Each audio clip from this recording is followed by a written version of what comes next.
નમસ્કાર દર્શક મિત્રો, હું છું રિપોર્ટર યાસીન બાબોર અને આપ જોઈ રહ્યા છો ફતેપુરા લાઈવ। આજના મહત્વના સમાચારની વાત કરીએ તો સંજેલી તાલુકામાં MGVCLનું સબ ડિવિઝન ફાળવવા માટે સંજેલી તાલુકા કોંગ્રેસ સમિતિ દ્વારા સંજેલી મામલતદારને આવેદનપત્ર આપી રજૂઆત કરાઈ।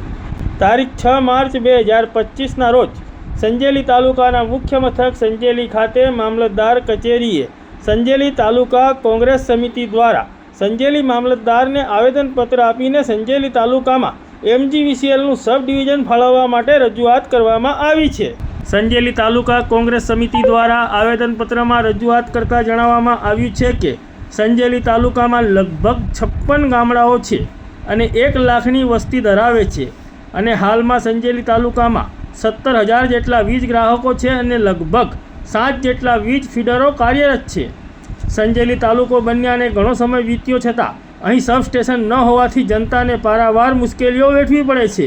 લાઇટ બિલ ભરવા, નવા વીજ કનેક્શન તથા અન્ય કામો માટે સંજેલીથી લગભગ 30 કિલોમીટર દૂર ઝાલોદ જવું પડે છે। સંજેલી તાલુકો આદિવાસી ક્ષેત્ર છે, અહીં શિક્ષણનું પ્રમાણ ઓછું છે, જેના પગલે સંજેલી તાલુકા વાસીઓ ઓનલાઈન બિલ પેમેન્ટ અને ઓનલાઈન અરજીઓ કરી શકતા નથી। આવી રજૂઆત સાથે સંજેલી તાલુકા કોંગ્રેસ સમિતિએ સંજેલી તાલુકાને સબસ્ટેશન ફાળવવામાં આવે તેવી વિનંતીભરી માંગ કરી છે। સંજેલી તાલુકા કોંગ્રેસ સમિતિ દ્વારા સંજેલી મામલતદાર મારફતે મધ્ય ગુજરાત વીજ કંપની લિમિટેડની વડોદરા ખાતે કાર્યરત હેડ ઓફિસના મેનેજિંગ ડાયરેક્ટરને આવેદનપત્ર આપીને રજૂઆત કરવામાં આવી છે। સંજેલી તાલુકો બન્યાને લગભગ 10 વર્ષ જેટલો સમય વીતી ગયો છે। સંજેલી તાલુકામાં GEBનું સબસ્ટેશન બનીને તૈયાર છે, કાર્યરત છે, છતાં પણ ઓફિશિયલી GEBનું સબસ્ટેશન અહીંયા આગળ ચાલુ કરવામાં નથી આવ્યું।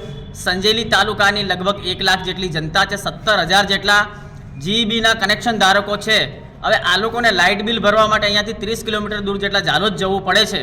તો આજે અમે સંજેલી તાલુકાના મામલતદાર શ્રી મારફતે MGVCLના મેનેજિંગ ડાયરેક્ટર સાહેબને આવેદનપત્ર આપીને રજૂઆત કરી છે કે તાત્કાલિક ધોરણે GEBનું સબસ્ટેશન સંજેલી તાલુકાની અંદર ચાલુ કરવામાં આવે, જેથી કરીને જે આ જનતાને લાઇટ બિલ ભરવા માટે છે બીજા તાલુકામાં ઝાલોદ સુધી જવું પડે છે એ ન જવું પડે અને જનતા પોતાના તાલુકાની અંદર જ આ લાઇટ બિલ ભરી શકે, સાથે સાથે નવા કનેક્શનો માટે પણ દૂર ન જવું પડે એ માટે આજે સંજેલી મામલતદાર શ્રી મારફતે અમે રજૂઆત કરી છે।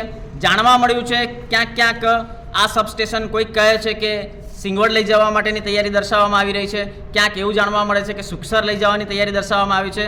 અમે આજે આવેદનપત્ર આપીને રજૂઆત કરી છે કે આ GEBનું સબસ્ટેશન ઓલરેડી અહીંયા તૈયાર થઈ ચૂક્યું છે, તો ઓફિશિયલી અહીંયા ઓફિસ તૈયાર કરી અને સંપૂર્ણ કામગીરી અહીંયા કરવામાં આવે અને આ સબસ્ટેશન કોઈપણ પ્રકારે રાજકારણનો ભોગ બનવું ન જોઈએ। સંજેલી તાલુકામાં લગભગ 56 જેટલા ગામડાઓ છે, 1 લાખ જેટલી વસ્તી છે અને 17,000 જેટલા વીજ કનેક્શન ધારકો છે। તો આજે અમે રજૂઆત કરી છે કે તાત્કાલિક ધોરણે અહીંયા વીજળીનું બિલ ભરવા માટેની ઓફિસોની તૈયારી થવી જોઈએ। આપનું નામ? જય સંગાડા।